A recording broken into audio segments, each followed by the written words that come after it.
অসংখ্য নেতা কর্মী আমাদের শহীদ হয়েছে, আমরা কিন্তু সেই কথা বলছি না। আজকে রাজপথে যে সমস্ত আজকে 5ই আগস্টকে কেন্দ্র করে যারা আহত হয়েছে তার মধ্যে অনেকের বিএনপি আছে, কিন্তু 15-17 বছর ধরে যাদের আমাদের আহত হয়েছে, আমাদের পা চলে গেছে, হাত চলে গেছে, চোখ চলে গেছে, অন্ধ হয়ে গেছে, পঙ্গু হয়ে গেছে, তাদেরকে তো এখন পর্যন্ত আমরা রাস্তায় নামাই নাই, কারণ আমরা এই সরকারকে বিব্রত করতে চাই না। আমরা চাই এই সরকার ভালোভাবে একটা নির্বাচন দিয়ে জনপ্রতিনিধিদের হাতে রাষ্ট্র ব্যবস্থা পরিচালনা করার দায়িত্ব দেয়। হ্যাঁ, এবং তার আগে সংস্কার করতে হবে। করেন, কারে দিয়ে সংস্কার করবেন? কারে দিয়ে করবেন? যে খায়রুল হক এই সংবিধানকে ছিন্ন ভিন্ন করে হাসিনাকে স্বৈরাচার বানালো, ওই খায়রুল হক কই? ধরছেন? এখনো তো ধরেন নাই খায়রুল হকরে। ব্যবসা যারা হাজার হাজার কোটি টাকা যারা লোপাট করে ব্যাংক খালি করে ফেললো, কই ধরছেন? একটারও তো ধরেন নাই। খালি বিএনপি ঠেকায় না, ওই আওয়ামী লীগও বিএনপি ঠেকানোর আন্দোলনে হাসিনা এক কাপড়ে দেশ ছাড়তে হয়েছে। বিএনপির সম্পর্ক জনগণের সাথে, বিএনপি জনগণের রাজনীতি করে, তাই আমরা ক্ষমতার রাজনীতি করি না। আমাদের নেতা দেশনায়ক তারেক রহমান বারবার বলেছেন, এবং যেটা বাস্তব প্রমাণ হয়েছে, 5ই আগস্টের পরে যদি তারেক রহমান নির্দেশ না দিত, যেটা আওয়ামী লীগ বলছিল, ওবায়দুল কাদের বলছিল কয়েক লক্ষ মারা যাবে, তা তো মারা যাইতই। কিন্তু বিএনপি সেই রাজনীতি করে না। বিএনপি মানে ইসের রাজনীতি করে না, যে প্রতিহিংসার রাজনীতি করে না। প্রতিহিংসার রাজনীতি আওয়ামী লীগ করেছে, তার পরিণতি সেটা হয়েছে। প্রতিহিংসার রাজনীতি কেউ পছন্দ করে না, ক্ষমতার রাজনীতি কেউ পছন্দ করে না। শেখ মুজিবুর রহমান রাজনীতিবিদ হওয়ার পরও রাজনীতি নিষিদ্ধ করেছিলেন, আর শহীদ রাষ্ট্রপতি জিয়া রহমান রাজনীতিবিদ না হওয়ার পরও তিনি রাজনীতি মুক্ত করে দিয়েছিলেন। এটাই হলো বিষয়। শেখ হাসিনা 14 সালে কমিটমেন্ট করার পরও প্রধানমন্ত্রিত্ব ছাড়ার সাহস হয় নাই, কিন্তু বেগম খালেদা জিয়া 96 সালে ছেড়ে দিয়েছিলেন। এই জন্য বলি যে আজকে তারেক রহমান, বেগম খালেদা জিয়া রহমান এদের সাথে কাউকে মিলে না। আমরা রাজনীতি করি দেশের জন্য, একদিন দুই দিনের জন্য না। বাংলাদেশ যতদিন আছে বিএনপি ততদিন থাকবে। বিএনপির জন্মই হয়েছে বাংলাদেশের বাস্তবতার কারণে। আওয়ামী লীগ ব্যর্থ হয়েছে বলেই বিএনপির জন্ম হয়েছে। শেখ মুজিব ব্যর্থ হয়েছিল বলেই জিয়া রহমানের আবির্ভাব হয়েছিল, জোর করে হয় নাই কেউ। তাই আজকের বাস্তবতা হলো, আজকে দেশটাকে যে ট্রাফিক জ্যামে ফেলায় দিয়েছেন, এটা থেকে উত্তরণের একটাই পথ, ওই আওয়ামী দুঃশাসনের যারা সহযোগী ছিল তাদের কাঁধের থেকে হাতটা সরান, কাজটা বিএনপির হাতেই রাখেন পুরোপুরি, তাহলেই দেখবেন যে সব সমস্যার সমাধান হবে। আমরা এই দেশে অরাজকতা চাই না, হটকারিতা চাই না। আমরা চাই না যে দেশটা আরেকটা খারাপের দিকে যাক। কারণ আমরা দেখেছি স্বাধীনতার পরে এই শেখ মুজিবুর রহমান এই রেসকোর্সে দাঁড়ায় বলছিল 3 বছর কিছু দিতে পারবো না, মানে মানুষও অ্যাকসেপ্ট করে নিছিল।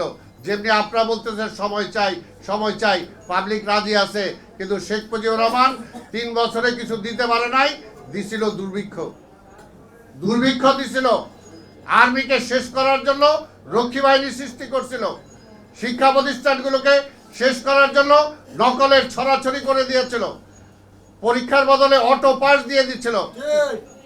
কাজে সেটা দেশটা ধ্বংস হয়েছিল, মানুষ প্রতিরোধ গড়ে তুলেছিল। আমরাও চাই না যে আপনারা ব্যর্থ হন। ওই স্টেডিয়াম বানানোর জন্য আপনারা পরিকল্পনা নিয়েন, আপনারা পরিকল্পনা করেন যে আগামী কিছুদিনের মধ্যে কিছু সংস্কার করে কিভাবে নির্বাচনটা করতে পারেন, কিভাবে নির্বাচিত প্রতিনিধিদের হাতে ক্ষমতাটা অর্পণ করতে পারেন। কারণ আপনাদের দীর্ঘদিন ক্ষমতায় থাকার কোনো সুযোগ নাই। এর আগেও যেটা বলছি, ওই ক্ষমতার চেয়ারটা খুব আরামের, কিন্তু আবার খুব দুঃস্বপ্নও কিন্তু সেটার মধ্যে আছে, কষ্টও সেটার মধ্যে আছে, যেটা আজকে হাসিনা বুঝতেছে। এই জন্য আমরা চাই না যে সেইভাবে সেই অবস্থাটা হোক, আমরা চাই। তাই আজকে সরকারকে বলবো, আওয়ামী লীগকে পুষেন না, আর বিএনপিকে ঠেকানোর চেষ্টা করেন না। আওয়ামী লীগের পুষেন না, বিএনপিকে ঠেকানোর চেষ্টা করেন না।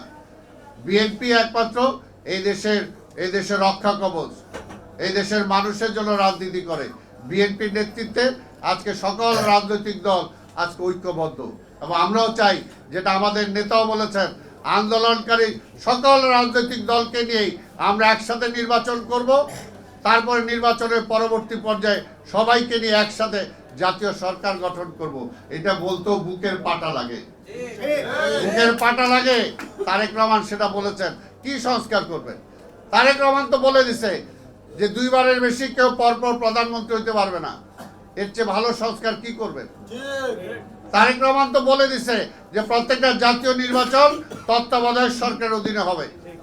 কিন্তু বলে দিছেন, এর চেয়ে ভালো। তাইলে তো আর স্বৈরাচার হওয়ার কোনো সুযোগ নাই, স্বৈরাচার হওয়ার কোনো সুযোগ নাই। আরো তো অনেক 31 দফার মধ্যে আরো অনেক কিছু আছে। তাই ভাইরা আমার, আজকে বক্তব্য দীর্ঘায়িত না করে আজকে বলবো, এই যে হামলার কথা বলা হয়েছে, এগুলো তো অবশ্যই, কারণ তারেক রহমানকে আজকে তারেক রহমানের স্বার্থে না, এই দেশের স্বার্থে তারেক রহমানকে দেশে আনা দরকার, দেশে আনা দরকার। এবং সকল মামলা উদ্যোগ করে, কারণ সকল মামলাই ছিল প্রতিহিংসামূলক মামলা। কাজে সেটা প্রত্যারোপ। তার চেয়ে বেশি হলো যে জনজীবনের দিকে দৃষ্টি দেন। ওই স্টেডিয়াম বানানোর দিকে বারবার বলছি, স্টেডিয়াম একটা লং প্ল্যান, 1 বছরে পারবেন না, কয়েক বছর লাগবে। এখন চাল, ডাল, তেল, পানির দাম কমানো যায় কিনা সেটার দিকে দেখেন, সেটার দিকে দেখেন। সামনে রমজান আসতেছে, যাতে নিত্য প্রয়োজনীয় দ্রব্যের দাম না কমে, না বাড়ে, সেটার জন্য চেষ্টা করেন। ওই যে দেখছেন টিসিবির ট্রাকে কিভাবে লাইন লাগছে, আমি দেখলাম ট্রাকও যাইতেছে, মানুষ তার পিছনে দৌড়াইতেছে। আলামতটা ভালো না, আলামতটা ভালো না। ওইদিকে দৃষ্টি দেন, দৃষ্টিটা ওইদিকে দেন, নির্বাচনের দিকে দেন। আর ইমিডিয়েট যেগুলো নিত্য প্রয়োজনীয় দ্রব্যের দাম কমানো, ঢাকা শহরে যানজট কমানো, ডেঙ্গুর হাত থেকে রক্ষা করা, এগুলো কিভাবে করবেন সেদিকে দৃষ্টি দেন। স্টেডিয়াম বানাইতে যায় না, ওই পঞ্চশালা পরিকল্পনা নিয়েন না। হাসিনাও 42 সাল পর্যন্ত ক্ষমতায় থাকার পরিকল্পনা করছিল, কিন্তু আল্লাহ হলো মহাপরিকল্পনাকারী। কোথায় চলে গেছে হাসিনা? এখন একদিনের পরিকল্পনাও করতে পারতেছে না। এটার জন্যই বলবো যে আজকে যেটা দরকার সেটা করেন, আর শর্ট করে আনেন, কর্মসূচি কমায় আনেন, কমায় আনেন, নির্দিষ্ট করেন, ওপেন করেন, রাজনৈতিক দলগুলোর উপর নির্ভর করেন, রাজনৈতিক দলগুলোর সাথে প্রতিনিয়ত বসেন, সপ্তাহে সপ্তাহে বসেন, তাদের পরামর্শ নেন, তাদের পরামর্শ নিয়ে সরকার পরিচালনা করেন, তাহলে ভুল ত্রুটি কম হবে। আর না হলে এইরকম কিছু উপদেষ্টা বানায় দিবেন যেগুলো পাবলিকও চায় না, পাবলিকও চায় না। উপদেষ্টা বানান, আমাদের তো কোনো আপত্তি নাই, বলি নাই তো যে বিএনপি থেকে নেন, কিন্তু ভালো লোক নেন, ভালো লোক নেন। সমাজে যারা নামি দামি আছে, যারা ভূমিকা রাখতে পারে, তাদেরকে নেন। সমাজে যাদের গ্রহণযোগ্যতা আছে তাদেরকে নেন, কিন্তু এমন নিয়ে না ইচ্ছা হইলে ওরা বানাই দিলাম।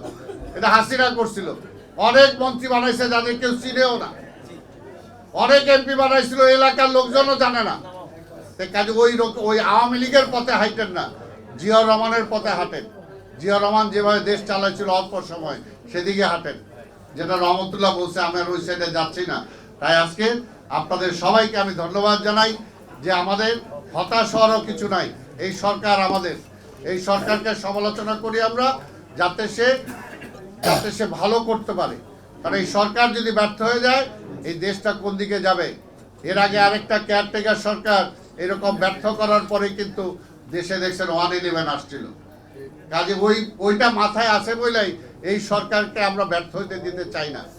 আবার এমনও চাই না যেটা এর পরবর্তী পর্যায়ে ওইটা ব্যর্থ হওয়ার পরে 2008-এর নির্বাচনে বেগম খালেদা জিয়া জানতো যে বিএনপিকে তারা কোনোভাবেই ক্ষমতা আসতে দিবে না, কিন্তু তারপরও বেগম খালেদা জিয়া বলেছিলেন একজন আর্মি ব্যাক গভর্নমেন্টের চেয়ে একটা ডেমোক্রেটিক গভর্নমেন্ট অনেক ভালো। কিন্তু ডেমোক্রেটিক গভর্নমেন্ট যে হাসিনা, তার সবচেয়ে বড় ফ্যাসিবাদ, এইটা তো আর বেগম খালেদা জিয়া বুঝে নাই।